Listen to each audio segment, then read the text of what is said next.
Namaste. Today I am going to speak about food. Food plays a major role in the life. In all living beings except humans, the acquisition and intake of food is spontaneous. But human being has made it an art and science, which has advantages and disadvantages. This is one topic which is discussed in an elaborate way in all Ayurveda texts. Kind of food materials, rules of eating, digestion, assimilation, metabolism, antagonistic food combinations, different kinds of food processings, etc. are explained. The food, which is made up of 5 Mahabhutas, that is, earth, water, fire, air, and ether, are becoming living body by the action of agni or biological fire. This agni is present all over the body and is under the control of intellect. Manas or mind can influence the agni to a great extent. This is the reason of wrong digestive responses when the mind is stressed or disturbed. When the agni is not functioning, the gastrointestinal tract or in channels or within the cells, the digestion and assimilation does not take place properly, and it results in the formation of improperly digested material called ama. This ama is the cause of all intrinsic disorders, so the agni has to be considered thoroughly while thinking about the disease and its treatment. Ayurveda explains vegetarian and non-vegetarian food items with equal importance. The division of vegetarian and non-vegetarian has never been a concern for Ayurveda. Even during the treatments, non-vegetarian food is advised to be eaten, especially for improving the strength of the dhatus. But one has to assure that the agni or the digestive fire is strong enough to digest it. In inflammatory conditions, it's better to avoid non-vegetarian food as they can increase inflammation due to acidic character. Some people remain vegetarian due to spiritual reasons. When a person eats meat, the dhatus are being eaten and it contains the karma bhala, which is the programs codified in the dhatus in accordance with the karma or action. This will influence the karma bhala of the individual who eats it. The bundle of karma bhala the dhatus carry becomes more complex as the organism becomes more evolved. So, when you eat the dhatus of more evolved organisms, more karma bhala gets into you, and hence eating plants is more acceptable as they are having simpler karma bhala. The factor which separates me from the universe is my karma bhala. So, getting rid of all the karma bhala is moksha, or becoming one with the universe. Food materials are classified elaborately based on different parameters. Initially, Ayurveda explains food materials into liquids and solids. Right from water, all the liquids used as food are explained based on their qualities and actions in the dhatus and doshas. After explaining water, coconut water is mentioned, then milk and all the milk products along with milk from different sources, yogurt, curd, cheese, butter, ghee, etc. are explained. Then sugarcane juice and other products from it like jaggery, sugar candy, etc. are given. Then comes honey. Different kinds of oils from different seeds like sesame seeds, castor seeds, coconut, pongamia seeds, mustard, vibhitaki, etc. Then alcoholic beverages with the method of making and drinking them.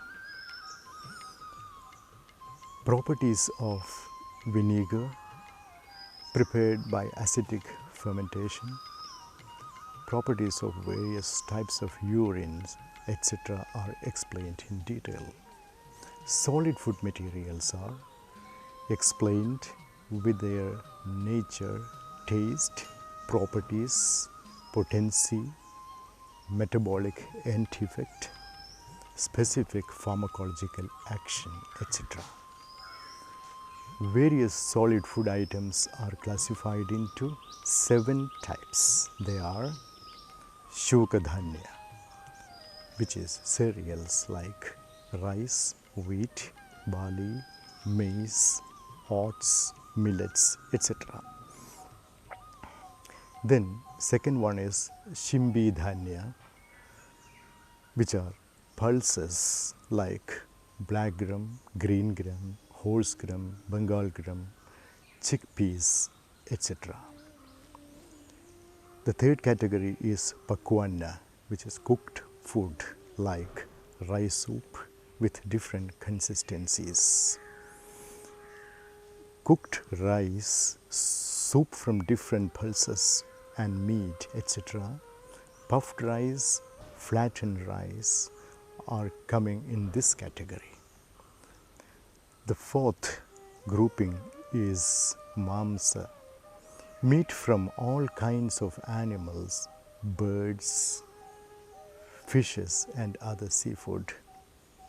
There are 8 broader categories of meat explained in Ayurveda.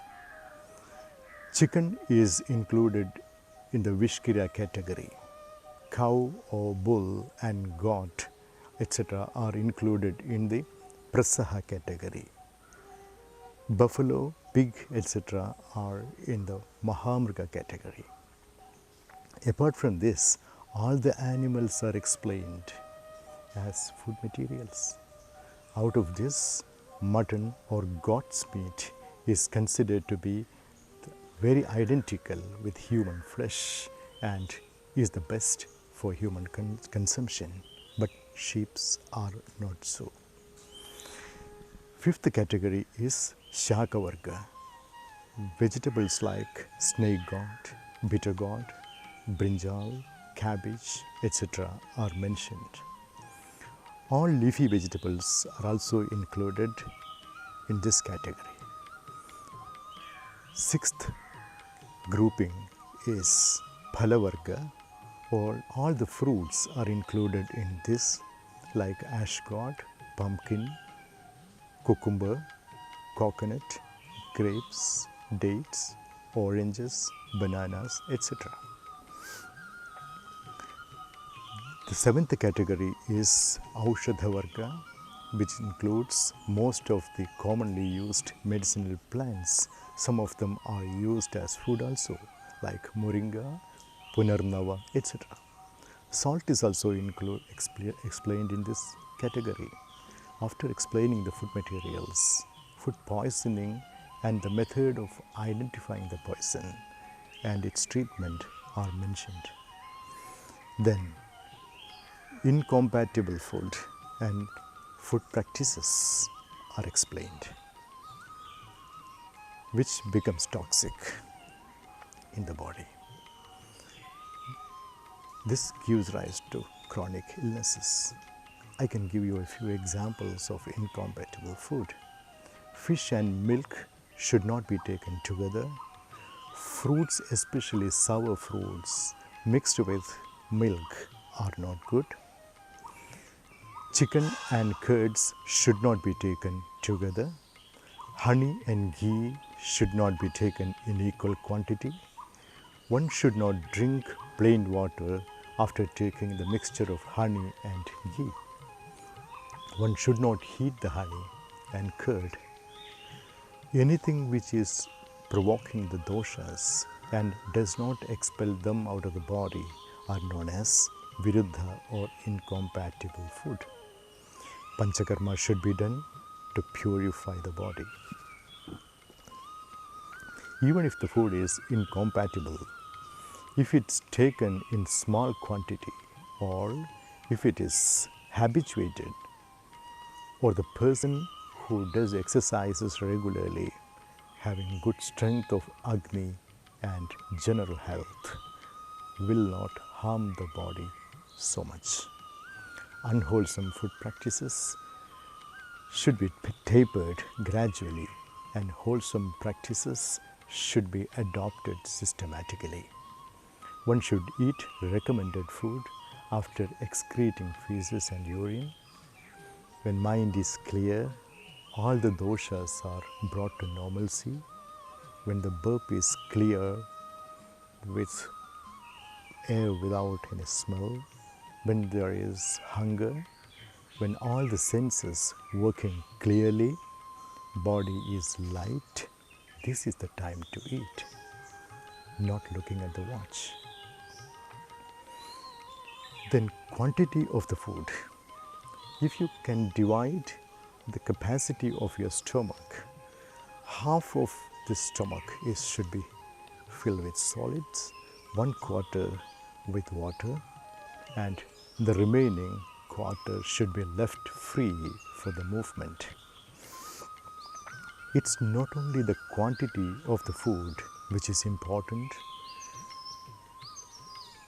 Karma will be created if one eats food which is disliked, that which is slow moving inside, over fried, overcooked, heavy, dry, cold, unhygienically prepared and stored, or when the mind is stressed.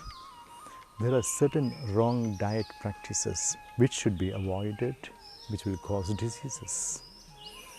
One is samashanam, mixing desirable and undesirable food items. Next is adhyashanam, which is eating before the previous meal is digested. And vishamashana, which is food taken untimely, too much or too little in quantity. About drinking water, there are so much of controversies recently. But Ayurveda says, while eating, water should be sipped during the meal. If water is taken before the meal, one may reduce the weight as it will dilute the digestive juice. When water is taken after the meals, it will cause too much of weight gain. When there is indigestion, the best treatment is fasting. One should decide the quantity of one's own food based on the quality of the food. In the next video, we will discuss about sleep, which is the second pillar for life.